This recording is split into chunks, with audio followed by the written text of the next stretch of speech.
ये कहानी एक ऐसे लड़के की है जिसको अपने टीचर से प्यार हो जाता है और हम देखेंगे कि वो अपनी टीचर को पाने के लिए किस हद तक चला जाता है। तो कहानी की शुरुआत में हम लाना नाम के एक टीचर को देखते हैं जो एक शादीशुदा औरत थी और उसकी रूमी नाम की एक बेटी थी। लाना जिस स्कूल में पढ़ाती थी वहां बेनी नाम का एक हैंडसम लड़का पढ़ता था जो काफी शरारती था। लाना जब भी क्लास में पढ़ाने आती थी तब बेनी सिर्फ उसे ही देखता रहता था, मानो जैसे कि वो उससे प्यार करने लगा हो। जिसे देखकर लाना भी उसकी तरफ आकर्षित हो जाती है और उसे समझ में नहीं आता कि वो बेनी के साथ कैसे डील करे, क्योंकि वो सिर्फ उसका एक स्टूडेंट था। और कभी कभी तो बेनी लाना के इतना करीब आ जाता था कि लाना को खुद पर कंट्रोल करना बहुत मुश्किल हो जाता था। इसलिए लाना उसके अट्रैक्शन से बचने के लिए उससे जितना हो सके उतना दूर रहने की कोशिश करती थी।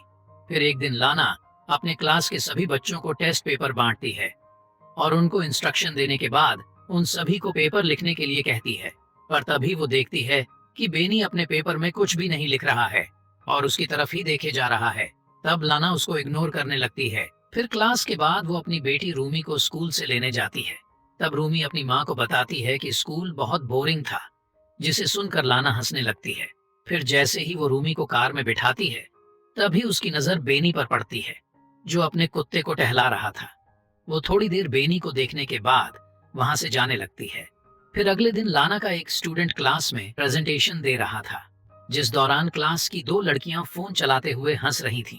तब लाना ने उनको वार्न करते हुए फोन को अपने बैग में रखने के लिए कहती है, लेकिन वो दोनों नहीं सुनती।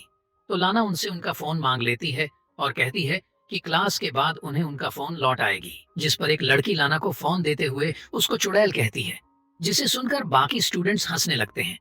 तब लाना उससे कहती है कि मैं स्कूल अथॉरिटी से तुम्हारी कंप्लेन करूंगी। फिर जब ब्रेक टाइम पर लाना कॉफी पी रही थी तभी उसकी नजर बेनी पर पड़ती है जो उसी लड़की को परेशान कर रहा था जिसने क्लास में लाना की बेइज्जती की थी। बेनी उस लड़की के बैग से सारा सामान फेंक देता है और उसकी साइकिल उठाकर पटक देता है, जिसे देखने के बाद लाना दूसरी टीचर के साथ बेनी के बारे में बात करती है और उसे बताती है कि वो बेनी के बारे में क्या सोचती है और बेनी कैसे रिएक्ट करता है। जिसे कहकर वो उस टीचर से कुछ राय मांगती है, लेकिन वो टीचर कंफ्यूज हो जाती है और उसे कुछ भी समझ नहीं आता कि क्या राय दे। तब लाना उससे कहती है कि तुम्हें परेशान होने की जरूरत नहीं। फिर अगले दिन क्लास के बाद लाना बेनी से कहती है कि वो उससे कुछ बातें करना चाहती है और वो उसको एक खाली क्लास में ले जाती है और उससे पूछती है कि उसे स्कूल में अच्छा लग रहा है या नहीं। पर बेनी उसके किसी भी सवाल का जवाब नहीं देता और उल्टा लाना से पूछता है कि वो उससे क्या चाहती है। तब लाना उससे कहती है कि उसे सच में उसकी फिक्र है और उसे अपने क्लास की लड़की को परेशान नहीं करना चाहिए था। फिर वो उसे समझाते हुए उसके घुटने पर हाथ रखती है, जिसे देखकर बेनी मुस्कुराने लगता है और कहता है कि मुझे नहीं लगता कि तुम सचमुच मेरी मदद करना चाहती है। तब लाना कहती है कि उसे उसकी फ्यूचर की फिक्र है, क्योंकि पिछले टेस्ट में वो फेल हो गया था। जिसे सुनकर बेनी हंसने लगता है और कहता है कि फालतू की बातें छोड़ो और सच बताओ कि तुम मेरे से क्या चाहती हो। तब लाना को कुछ भी समझ नहीं आता कि वो क्या कहे और मीटिंग का बहाना करके वहां से चली जाती है। फिर अगली सुबह वो जॉगिंग करते हुए एक झील के किनारे रुकती है और एक लंबी सांस लेती है। उसके बाद वो स्कूल जाकर अपना क्लास खत्म करती है। तभी उसकी नजर बेनी की बैग पर जाती है और वो उस बैग को उठाकर आसपास देखने लगती है कि कोई उसको देख तो नहीं रहा है। फिर वो बेनी के बैग से उसका स्वेटर निकालकर सूंघती है और वापस बैग में रख देती है। फिर किसी के आने की आहट सुनकर वो वॉशरूम चली जाती है और वहां झुककर वह नल से पानी पीने लगती है। लेकिन जैसे ही वो उठती है तो अपने सामने बेनी को देखकर नर्वस हो जाती है। तभी बेनी उसके स्तनों को छूता है और उसके गर्दन में किस करने लगता है। तब वो भी उसकी बाहों में खो जाती है, पर तुरंत ही होश में आकर उसको रोक देती है और कहती है कि दोबारा उन दोनों के बीच ऐसा नहीं होना चाहिए और उसको धमकी देती है कि वो इसके लिए उसको स्कूल से निकलवा भी सकती है। फिर जैसे ही वो वहां से जाने लगती है तभी बेनी चिल्लाकर कहता है कि वो ये सब करना चाहती है, जिस पर लाना कहती है कि वो अपने किसी भी स्टूडेंट से प्यार नहीं कर सकती। फिर अगले दिन स्कूल के हॉल में बेनी लाना से कहता है कि वो क्लास के बाद उससे मिलना चाहता है, लेकिन वो मिलने से मना कर देती है और बात करते हुए वो लोग सीढ़ियों के पास आ जाते हैं। तब लाना उससे कहती है कि उन दोनों के बीच जो भी हुआ था उसके लिए वो शर्मिंदा है और साथ ही कहती है कि वो उसका ख्याल अपने दिल से निकाल दें, जिसे कहकर वो वहां से चली जाती है।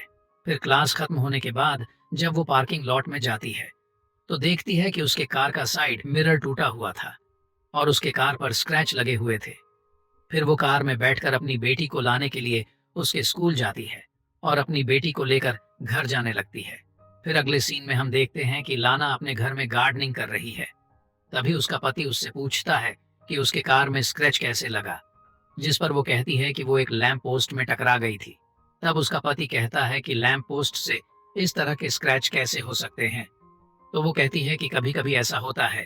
फिर वो लाना से कहता है कि तुम्हारी चाय ठंडी हो रही है, जिसे कहकर वह वहां से चला जाता है।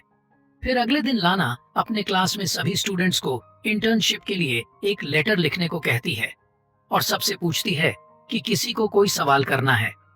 तब बेनी हाथ उठाकर उससे पूछता है कि क्या वो स्कूल में जॉब छोड़ना चाहती है, क्योंकि उसने उसको हेडमिस्ट्रेस के ऑफिस में जाते हुए देखा था, जिसे सुनकर सभी स्टूडेंट्स हंसने लगते हैं। तब लाना कहती है कि वो हेडमिस्ट्रेस से उसकी शिकायत करेगी, जिस पर बेनी कहता है कि लाना को हेडमिस्ट्रेस के तलवे चाटना पसंद है। तब ये सुनकर लाना को गुस्सा आता है और वो उसके बैग को उठाकर क्लासरूम के बाहर फेंक देती है और उससे कहती है कि या तो वो क्लास से बाहर चला जाए या फिर वो खुद चली जाएगी। इसी बीच एक लड़का डस्टर उठाकर बोर्ड की तरफ फेंकता है, जो लाना को लगते लगते बचता है, जिसे देखकर लाना क्लास से बाहर चली जाती है। फिर घर पर लाना जब अपनी बेटी को पढ़ा रही होती है तब उसका फोन बार बार बजने लगता है, लेकिन जब भी लाना फोन उठाती है तो दूसरी तरफ से कोई भी नहीं बोलता। फिर अगले दिन जब लाना स्कूल जाती है तो बेनी को क्लासरूम में पहले से ही बैठा हुआ देखकर घबरा जाती है और स्कूल के रिसेप्शनिस्ट को जाकर कहती है कि उसकी तबीयत ठीक नहीं लग रही। उसके बाद वो घर चली जाती है। फिर रात को डिनर बनाते समय उसका पति उससे पूछता है कि उसका दिन कैसा रहा, तो वो झूठ बोल लेती है कि वो सारा दिन स्कूल में पढ़ाती रही और अपने स्टूडेंट्स के टेस्ट पेपर भी चेक करती रही। फिर अगले दिन लाना अपनी बेटी को स्कूल में छोड़ने के बाद वो अपने काम पर नहीं जाती और एक नदी के किनारे रुककर सेब खाने लगती है, जिसके बाद वो म्यूजियम में चली जाती है और थोड़ी देर तक वहां लगे पेंटिंग्स को देखने लगती है। तभी अचानक उसकी नजर बेनी पर पड़ती है। तब उसे वहां देखकर वो डर जाती है और जल्द से जल्द वहां से निकलने की कोशिश करती है, पर जैसे ही वो लिफ्ट से जाने लगती है तभी वहां पर बेनी आ जाता है और वो लाना से कहता है कि वो उसे मिस कर रहा था, जिससे कहकर वो उसके स्तनों को छूने लगता है। तब लाना भी आउट ऑफ कंट्रोल होकर उसको किस करने की कोशिश करती है, लेकिन बेनी उसको रोक देता है और वो उसे सिर्फ छूकर उसको सिड्यूस करने लगता है। फिर उस रात लाना को बार बार बुरे सपने आते हैं कि उसकी फैमिली उससे दूर हो गई है, इसीलिए वो घबरा कर जाग जाती है। फिर अगले दिन वो चुपके से स्कूल के हेडमिस्ट्रेस के ऑफिस में जाती है और वहां से टेस्ट पेपर चुरा कर लाती है। और जब सारे स्टूडेंट्स लंच करने के लिए कैंटीन चले जाते हैं तो वो बेनी को फंसाने के लिए वो पेपर उसके जैकेट में रख देती है। फिर अगले दिन लाना ऑफिस में बैठकर दूसरे टीचर्स से बात करते हुए देखती है कि कुछ सिक्योरिटी गार्ड्स बेनी को पकड़कर कहीं ले जा रहे थे, यानी कि बेनी को टेस्ट पेपर चुराने के इल्जाम में स्कूल से निकाल दिया गया है। फिर उसके जाने के बाद लाना उसको मिस करने लगती है और उसके साथ बिताए गए पलों को याद करने लगती है। फिर एक दिन लाना और उसकी बेटी एक बुक स्टोर में जाते हैं, क्योंकि रूमी को अपने दोस्त किम को गिफ्ट करने के लिए वो खरीदना था, पर रूमी वहां जाकर एक टॉय को लेने की जिद करने लगी है, मगर लाना उसको मना कर देती है। फिर थोड़ी देर बाद रूमी कहीं पर गायब हो जाती है। तब लाना उसको ढूंढने लगती है और काफी देर तक ढूंढने के बाद भी वो उसको कहीं नहीं मिलती। इसलिए वो सिक्योरिटी गार्ड से सीसीटीवी फुटेज दिखाने के लिए कहती है। तब सीसीटीवी फुटेज में वो देखती है कि बेनी उन दोनों का पीछा कर रहा था और रूमी को स्टोर से बाहर निकलते हुए देखकर वो पैनिक हो जाती है। लेकिन तभी उसे उसके पति का कॉल आता है कि रूमी उसके साथ घर पर है, जिसे सुनकर लाना खुश हो जाती है और सिक्योरिटी गार्ड से माफी मांगकर घर चली जाती है। फिर उस रात जब उसका परिवार सो रहा होता है तो उसे बार बार दरवाजे पर दस्तक सुनाई देती है, जो उसका भ्रम था। तब वो वहां जाकर दरवाजा बंद करने लगती है, जिस दौरान वो इमेजिन करती है कि वो बेनी के साथ इंटीमेट हो रही है। और इसी तरह सुबह हो जाती है। तभी उसका पति आने पर उसका सपना टूट जाता है। उसके बाद लाना कार लेकर बेनी के घर के पास जाती है और वहीं रुककर बेनी का इंतजार करने लगती है। फिर वो जैसे ही अपना स्कूटर लेकर कहीं जाने लगता है, तब लाना उसका पीछा करने लगती है और पीछा करते हुए वो एक सुनसान जगह में पहुंच जाती है। तभी वो अपनी कार की स्पीड तेज करती है और अपनी कार से बेनी को टक्कर मार देती है। यानी कि उसने बेनी से पीछा छुड़ाने के लिए